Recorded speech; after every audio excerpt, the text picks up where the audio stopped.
Kasi nga, di ba, nakaraan pinag-usapan natin.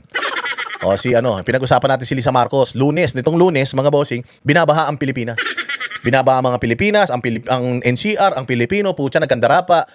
Basa ang mga gamit, di makapasok sa paaralan yung mga estudyante, hanggang leeg yung baha, hanggang tuhod daw ni Yao Ming. Tapos nag-post ang kanilang mahal na yung asawa ng Pangulo, na putyang ina, nakakadiri ang itsura. Nag-post ng #bless kasi birthday daw niya eh. Mantakin mo, pwede naman siguro yung birthday mo. Ipagpaliban naman muna natin o kaya kayo na lang magbatian. Ipadala mo na lang sa GC ng pamilya nyo. Selfie ako sa garden. Hello. Blessed. Putsang ina, pinost pa niya sa Facebook niya. Lizel Mabi, salamat ha. Pinost pa niya sa Facebook niya na blessed siya. Ano yung eksaktong sinabi niya ron? Ipinost ko yun eh. Wait lang ha. Ano yung eksaktong sinabi niya doon sa kanyang post? Wait lang ha. Titingnan ko. Kasi ipinost ko yun nung nakaraan eh. Kaya lang medyo malayo na yata yun. Ang sipag ko pa naman mag-post. Makikita ko yun. Yung selfie nitong pangit na asawa ng presidente. Wait lang. Malapit na. Ito yung post niya, mga bossing. Ayan yung post niya. Babasahin ko na lang sa inyo. Ayan yung mukha niya putang ina, hindi ka ba naman mandidiri dyan? Puta, ganyan pa yung suot at tanda-tanda na. Kulubot na, kuyukot na yung utong yan. Parang prunes na yan. Happy Monday, everyone. Happy Monday. Binabaha yung mga kababayan natin. Happy Monday. Hello. Excited to start my birthday sabbatical. Putang ina mo, kahit mamatay ka, walang may pakialam. So kung birthday mo ngayon, walang may paki. Gusto nga nila last birthday mo na yan eh. Sabi niya, no makeup, no hairspray, no terno, no heels, no speeches, no official photos, no meetings, no schedule, no stress. Ang lupit. No stress. Just me and Mother Nature. Time to slow down, recharge, and enjoy the quiet. Stay safe and dry, everyone. Putang ina, parang nang iinis habang binabaha kayo, sinasabi niya na siya, ang sarap ng buhay ko. Ako, ang ganda-ganda ko. Wala akong makeup, hindi ako nagdamit. Putang ina.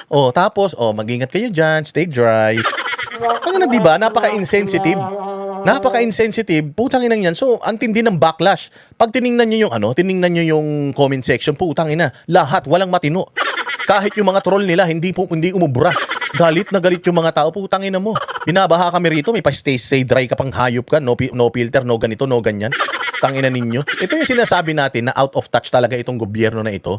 Hindi na nga sila apologetic sa mga nangyayaring misfortunes ng mga Pilipino dahil sa kagagawan nila. Putsang ina, nag-i-enjoy pa sila sa kapangyarihan at sa pera ng taong bayan. Yung birthday party nito, maniniwala kang pera nila yan? Tangina, pera ng taong bayan yan. Mga hayop, Bakit ganun, Boss Dada? Walang makeup si Lisa. Ang pangit pa din. Yun na nga, may makeup ngayon. Ang pangit pag walang makeup. Pakinggan natin yung pagtatanggol na naman sa kanya ni Claire Castro. Sa mga na-offend or sumama ang kanilang damdamin sa pag-post na to, walang ibig na ipahiwatig na negatibo ang ating First Lady. Putang ina, kami na naman na mali. Kami na naman.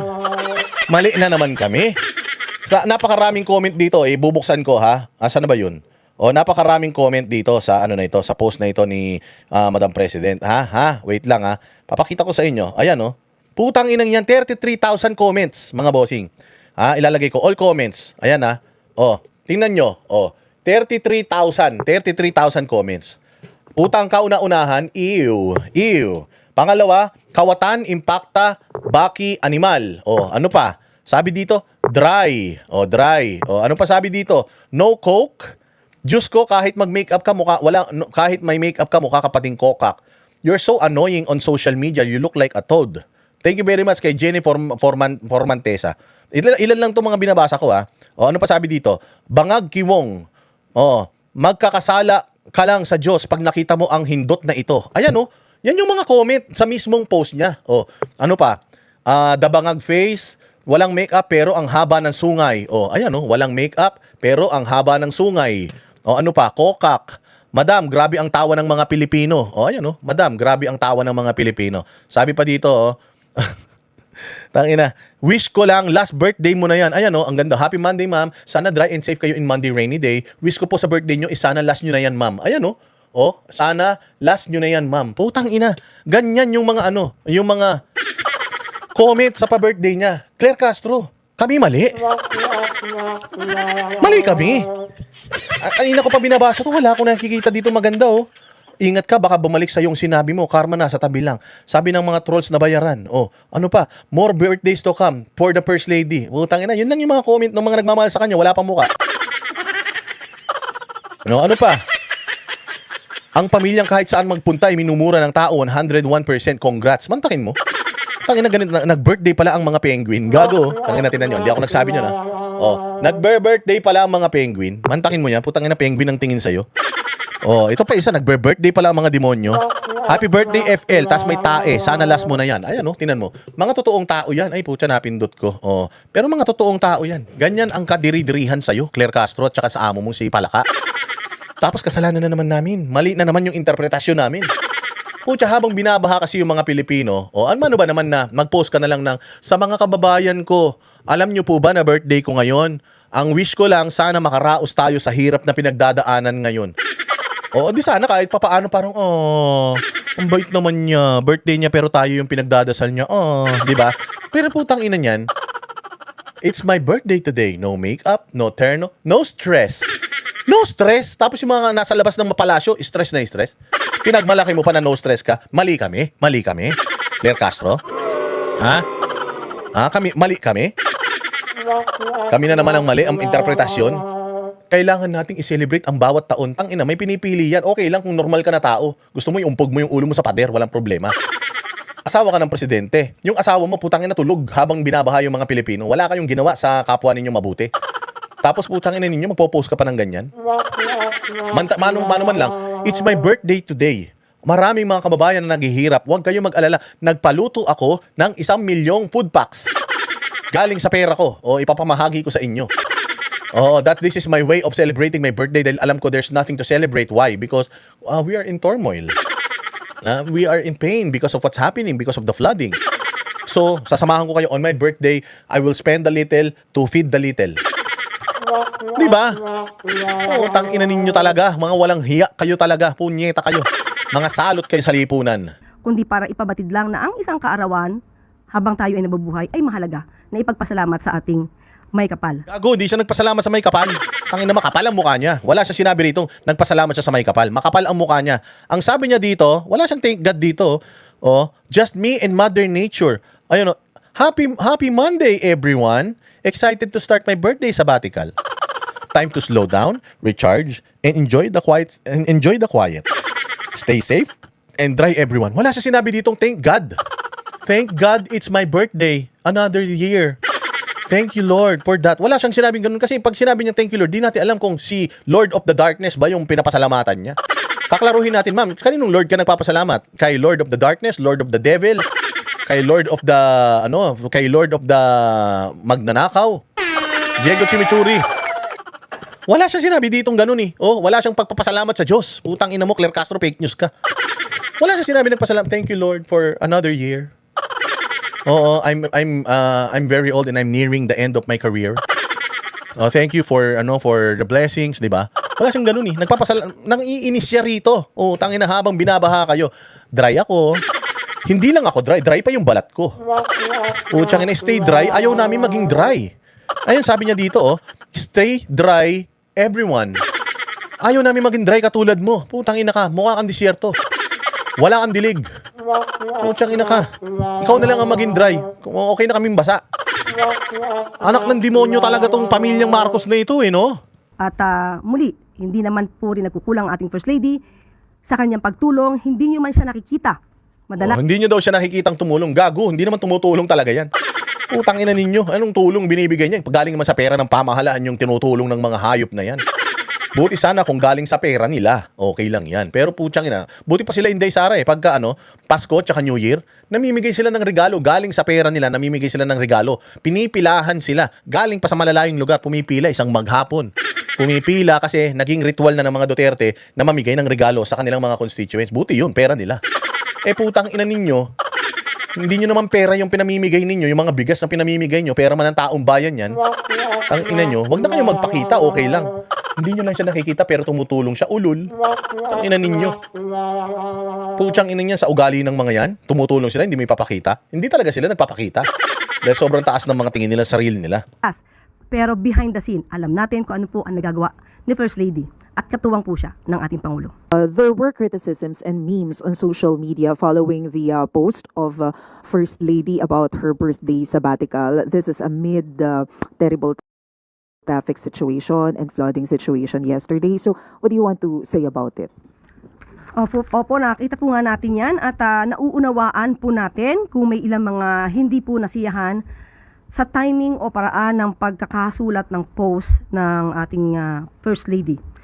Karapatan ng bawat isa na magkaroon ng sariling opinyon at ito naman po ay mahalaga at pinakikinggan po. Pagka kayo may karapatan sa opinyon. Pag kayo may karapatan sa opinyon, pag ibang tao nag-o-opinyon patungkol sa inyo, walang karapatan. Pukin ang ina nyo. Gago ka talaga. So karapatan ni ano yan? Karapatan ni Lisa yan. O yung magalit kami kay Lisa dahil sa mamak niya na yan sa mga binabaha. Hindi namin karapatan yan. Hindi ba karapatan din namin yan? Walang mga compassion, empathy. Totoo, putang ina nito mga manhid, palibasa. Sabi nila kapag nagda-drugs ka daw, manhid ka daw. Totoo ba yan? Pag nagko-cocaine ka daw, manhid ka. Totoo ba yun? Hindi ba? Nakita mo yung mga banda pag nasabog na sabog, tumutugtog, talon ng talon, umpog ng sarili. Hindi sila nasasaktan. Ganun ba yun? Tatanong ako First Lady ang lahat ng opinyon para malaman niya kung ano ang nararapat na ano pang tulong, batikos ay kailangan itong malaman. Ngunit bago po kasi dumating ang masamang panahon na ito, ay abala si First Lady sa mga gawain para sa ating mga kababayan. So nais din po natin itong ipabatid. Patingin. Lagi ka may picture eh. May picture ka pagka sa mga Duterte eh. Ba't ngayon wala kang picture? Ito po, papakita ko sa inyo. Ito po si First Lady kahapon, nandito siya sa ganito.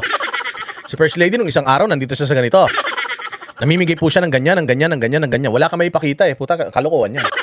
Pagka Duterte, lagi ka may visual aid. Pero kapag kayong magandang ginagawa nila, wala. Bakit? Kasi wala. Wala naman talagang ginagawa yan. Ulul. Ano na kami pinaglolo ko, mga kupal kayo. Mga sinungaling kayo talaga.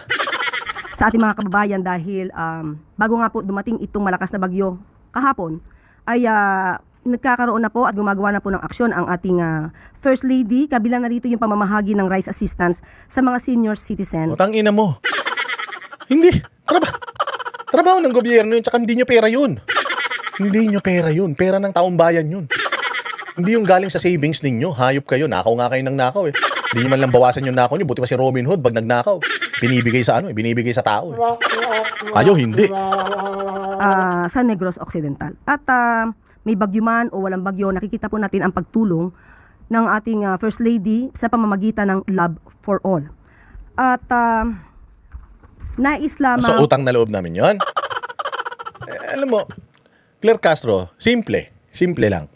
Sa oras ng kagipitan ng mga Pilipino, sa oras ng problema at sa oras ng mga ganitong sama ng nangyayari sa mga Pilipino, ang ini-expect namin, kahit naman papaano, yung ipakita ninyo na nagmamalasakit kayo sa amin. Hindi yung puro sarili nyo lang. So parang sinasabi nyo, karapatan naman ni ano yan? Karapatan naman ng unang ginang yan na i-celebrate yung birthday niya. Oo naman, karapatan naman niya talaga yun. Pero sana lang, wag nyo nang masyadong irab sa mga mukha namin. Wag nyo na masyadong ikiskis sa mga mukha namin na habang kami binabaha, habang kami hirap na hirap, ang sasarap ng buhay ninyo. Wag naman ganun. Wag naman kayong kakain ng sobrang sarap para habang yung mga kababayan ninyo hirap na hirap. Kasi nung panahon ni Pangulong Duterte, laging kinukwento to ni Doc Lorraine Badoy. Pag nag-i-invite daw sila ng bisita sa Malacanang, ang pinapakain niya munggo at saka bulad. Tapos sasabihin nila, ito lang pagkain, sir. Bakit? Ano pang gusto ninyo? Yung mga kababayan nga natin, hirap sa buhay, tapos magkakain tayo masarap. Nakakahiya naman yun. Tayo, ang sarap ng buhay, tapos yung pinagsisilbihan natin. Di bali nang kumain ng masarap yung pinagsisilbihan natin. Tapos kumain tayo ng hindi masarap, okay yun. O kaya, pag masarap ang kinakain natin, let's assure the people na masarap din yung mga kinakain nila. Hindi eh. Kaya ito lang pagkain natin. O kung ayaw nyo, magbaong kayo ng sarili ninyo. Hindi ako gagastos ng milyon-milyon para pakainin kayo ng steak kada magmi-meeting tayo. Tumigil kayo. Bago ang meeting man natin gabi, kasi gising si Pangulo sa gabi. Alas 9 man meeting natin, alas 10, siguro naman kumain na kayo niyan. Huwag na kayo dito kumain, may mga sweldo naman kayo. May mga luto naman sa bahay ninyo. Kumain na kayo doon bago kayo magpunta rito, pwede? Ganun si Pangulong Duterte. Itong mga hayop na ito magbe-birthday party, magpapa-fashion show, magpapa-fireworks, magpapalipad pa ng rocket. Tapos walang makain yung mga kababayan mo, binabaha yung mga kababayan mo, tapos magse-celebrate ka ng birthday mo. Kapal naman ang mukha mo. Okay man lang yan kung normal na tao ka, kung hindi ka lingkod bayan. Pero lingkod bayan ka eh. O may pinagsisilbihan ka ng mga tao na nahihirapan sa ngayon. Pwede bang i-move mo muna yan? Pwede bang, ano na lang, okay, i-private natin to? Pwede bang wag mo nang ipagyabang na ang sarap-sarap ng buhay ninyo habang mga Pilipino nalulunod sa baha? Pwede ba yun? Okay lang, sabi ko kasi, kahit uminom ka ng lason ngayon, ma'am, pukpukan mo ng tusukan mo ng pako yung mata mo, ipukpok mo hanggang tumagos sa bungo mo. Wala kaming pakialam. Pero do it in your time. In your private time. Wag nyo nang don't rub it in our faces na naghihirap kayo, ang sarap ng buhay namin. Wag naman ganun. Putang na, sobrang katimonyohan na yung mga ganyan. Ipahatid ng birthday post na ito ang kahalagahan ng bawat araw at bawat taon na bigay ng Panginoon kahit Sinong Panginoon na naman yan, Claire? Yan nagbigay ng panibagong araw at panahon dyan kay Lisa. Palagay ko hindi yan yung Panginoon sa langit. Sa impyerno man pupunta yan. So baka yung Panginoon sa impyerno nagbigay ng another life dyan. Kasi sabi niya, pagka namatay ito, hindi ko binigyan to ng panibagong buhay, namatay ito, puta magiging first lady sa impyerno to. Delikado ako. Oo, delikado ang mga matitrete ng lahat ng mga first lady ni Lucifer. Dahil sobrang kawatan nito. Ang kinin nilang impyerno. Kaya siguro pinapahaba ni Lucifer, ni Diablo, ang buhay ng mga buwaka ng ina nito. Kasi nga, pag napunta to sa impyerno, pucha sila na ang magiging may-ari ng impyerno. So pag ikinumpara mo yung mga nagawa ni Lucifer sa buhay niya, sa nagawa nitong mga Marcos, mahihiya si Lucifer. Si Lucifer baka maging first honor sa kabutihang asal. Oo. Putsang ina, pag nakikita ni Lucifer, tang ina, ang tindi ng pamilya na to. Nakikita ni Lucifer yan sa impyerno. Tang ina, ang lupit.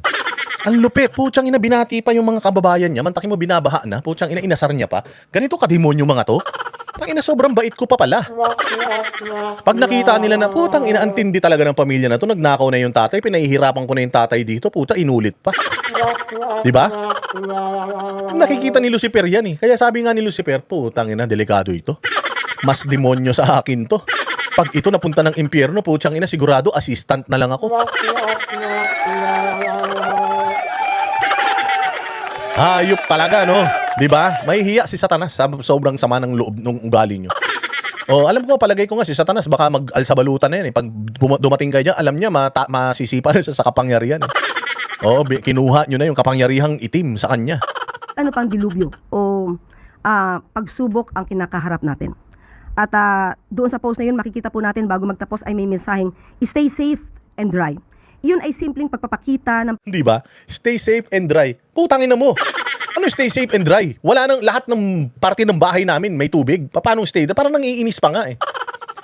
Yung stay safe, okay sana yun eh. Stay safe. Pero yung stay dry, gago, baha hanggang dibdib. Paano dry? Tarantado. Putang ina, kahit tumungtong ka sa ibabaw ng lamesa, mas mataas pa sa lamesa yung tubig. Umabot na nga ng second floor yung tubig. Paano stay dry? Pukin ang ina mo. Tarantado ka talaga. Sabihin mo na lang, stay safe mga bossing. Kasi grabe yung baha ngayon. Ingat kayo ha. Promise, ingat kayo. Stay safe. Stay safe is enough. Pero yung stay dry, how can you stay dry kung hanggang liig yung baha? Out of touch talaga eh. How can you stay dry kung putang ina wala kang damit na naisalba? Putang ina yung rep nyo nga eh. Hinuhulugan nyo pa, sira na. Yung mga TV ninyo, tube type pa nga, putang ina yan, hindi nga kayo makabili ng LCD na TV, putang na nasira pa. Yung matindi mga kababayan natin, yung TV na may pinto na gano'n, yung sinasara na gano'n na TV, hindi nga nila tinatapon yun eh. Para magmukhang magkaroon ng telebisyon yung bahay nila kahit luma-luma na yun. Itinatabi nila yun kasi para pag may puntang bisita, uy, may TV. Hindi ka mukhang hirap, di ba? Buksan mo nga yung TV. Hindi, ano na yan? Pinireserve na namin yan. Gemma Blanco Flor, salamat sa'yo ha. Di ba lahat tayo ganyan eh. Putang inang yan, sanira ng baha eh. Tapos sasabihin mo, stay dry. Abnormal ang putang ina. Parang nang aasar pa eh. Parang nakita mo na naduguan yung tao. Tapos tatanungin mo pa, masakit? Di ba? Di ba? Parang nakikita mo, yung tao, hindi pa kumakain. Tapos kakain ka ng hamburger sa harap nila. Tapos nakita mo yung bata, umiiyak ha. Umiiyak yung bata kasi naiinggit sa'yo. Kasi ikaw kumakain ka hamburger. Tapos tinatawanan mo pa yung bata, ha? Ang sarap. Sarap, oh. Mahin ka na? Ano ulam nyo? Mahin ka? Wala pang pagkain? Sa sarap ng kain mo. Medyo, di ba, pag nakita mo, yung bata naiinggit na. Hindi na mapatahimik nung nanay. Kasi kumakain ka, tapos yung bata gutom na, gusto humingi ng pagkain sa'yo. Hindi naman kayo magkakilala. Siyempre, ikaw, medyo tatago mo naman konti yung pagkain mo. Kaya, huwag ka muna kumain. Kawawa naman yung bata. Pero puta siya, hindi. Nakatingin pa sa'yo. Kumakain. Sarap. Nye, nye, nye, nye, nye. Parang ganun yung ginagawa niya. Stay dry. Baha, ang galiig, stay dry. Pukin ng ina, bobo ka. Nag-aral ka sa Amerika. Yumaman kayo ng ganyan. Putsang ina, hindi nyo alam yung, yung empathy, sympathy, and the all. Pag-aalala para sa ating mga kababayan na nasa gitna ng masamang panahon. Ngunit sa mga nagdamdam sa post na ito, naiintindihan po namin ang inyong damdamin. Ngunit huwag po kayong mag-alala dahil tuloy-tuloy po ang pagtatrabaho at pagbibigay ng assistance at ayuda ng pamahalaan para sa ating mga kababayan na nakaranas ng hindi kanais-nais na trapiko, pagbaha, kahapon. At nais pa rin pong ipaalala ng ating First Lady na ang bawat buhay ay mahalaga. Bago yung buhay namin mahalaga, yung buhay nila hindi. Anong bawat buhay mahalaga? Bawat buhay ng mababait na tao sa mundo mahalaga, pero yung buhay ng mga putang ina magnanakaw na yan, walang halaga yan. Walang halaga yan. Dapat nga, lahat yan, mamatay na eh. Oo, dapat lahat yan, maglaho na sa mundo eh. Maganda nga yung parang sa, sa Avengers, yung biglang natutunaw, gano'n. Biglang nagiging abo. Dapat ganun. Anong sinasabi mo bawat buhay mahalaga? Bawat buhay ng mga Pilipino, mahalaga, pera lang yung mga buhay nyo. Walang halaga buhay nyo. Oo, Claire Castro, sabihin mo yan, kay Bongbong tsaka kay Lisa, walang halaga buhay nila. Pag namatay yung mag-asawa na yun mamaya, maniwala ka, puta, street party yan, sambuan. Hindi ko sila papatayin ha. Halimbawa lang, masobrahan sa singhot, ganun, atakin sa puso, ganyan. Pag namatay yung mga yan, sa natural na paraan, bigla-bigla, ay, sabi ko sa'yo, putang ina, tuwan-tuwa mga tao. Yung buhay ng mga normal na mga Pilipino na mga naghihirap ngayon na galit sa korupsyon, yan mahalaga. Pero yung buhay ninyo, mga salot kayo, walang halaga yan. Mas importante pa buhay ng mga daga sa kanal kaysa sa inyo. Oo, lahat kayo. Oo. Putang ina ninyo, walang halaga ang mga buhay ninyo. Ayaw lang kayong sunduin ni Lucifer. Kasi nga, putsang ina, pag nangamatay kayong lahat, putsa kukurakutin nyo pati pera ng impyerno. Mga hayop kayo, ganun ang gagawin ninyo. Kaya takot na takot si Lucifer na mamatay kayo lahat, kaya buhay pa kayo. Kundi ang bawat araw natin na nasisilayan natin ang biyaya ng may kapal. So muli, sa mga na-offend or sumama ang kanilang damdamin sa pag-post na to, walang ibig na ipahiwatig na negatibo ang ating First Lady, kundi Positibo yung First Lady. Hindi daw siya negative, positive. Positive. para ipabatid lang na ang isang kaarawan habang tayo ay nabubuhay ay mahalaga. Kami yun, sa amin. Pag yung buhay namin, yan, pwede namin i-celebrate. Pero yung buhay nyo, hindi sineselebrate yan. I-celebrate kayo pag namatay kayo. Tingnan nyo nangyari doon sa vlogger nyo. Adrian Cuadros, di ba? From Peru, mabuhay ka. Tingnan mo yung nangyari doon sa vlogger ninyo nung namatay. Putang ina, walang nakiramay. Ang nakiramay kayo lang mga demonyo. Lahat ng tao tuwan-tuwa. Paano? Putang ina, magnanakaw din.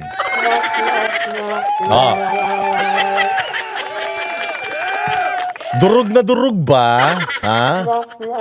Durog na durog ba mga bossing?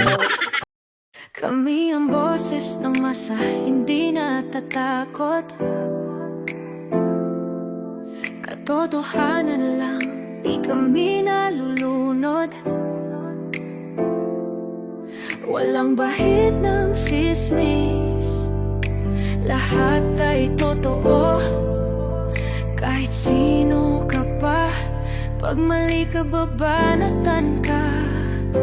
Walang pinipili kulay, wala kaming kinikilingan. Basta para sa bayan, kami lalaban. Pag tama palapakan, pag mali banatan, di matitinag, di matatakot. Para sa bayan, tuloy ang sigaw. Sa harap ng kamera, walang halong takot. Mga baluktot, lahat kayo'y tutumba. Ang hustisya at totoo, yun lang ang mahalaga. Kahit sinong harang, di kami matitinag. Walang pinipiling kulay, wala kaming kinikilingan.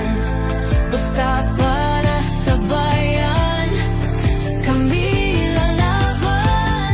Pag tama palapakan, pag mali banatan, di matitinag, di matatakot. Para sa bayan, tuloy ang sigaw. Kung nasa tama ka, ikaw ay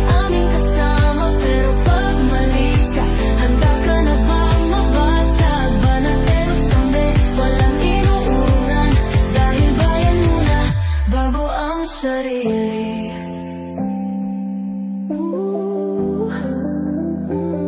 Bago ang sarili.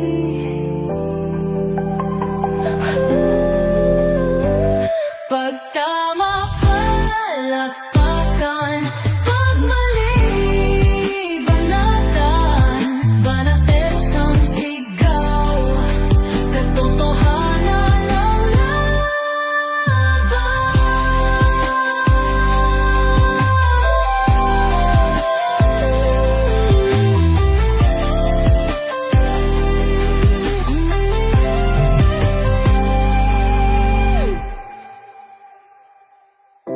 Sa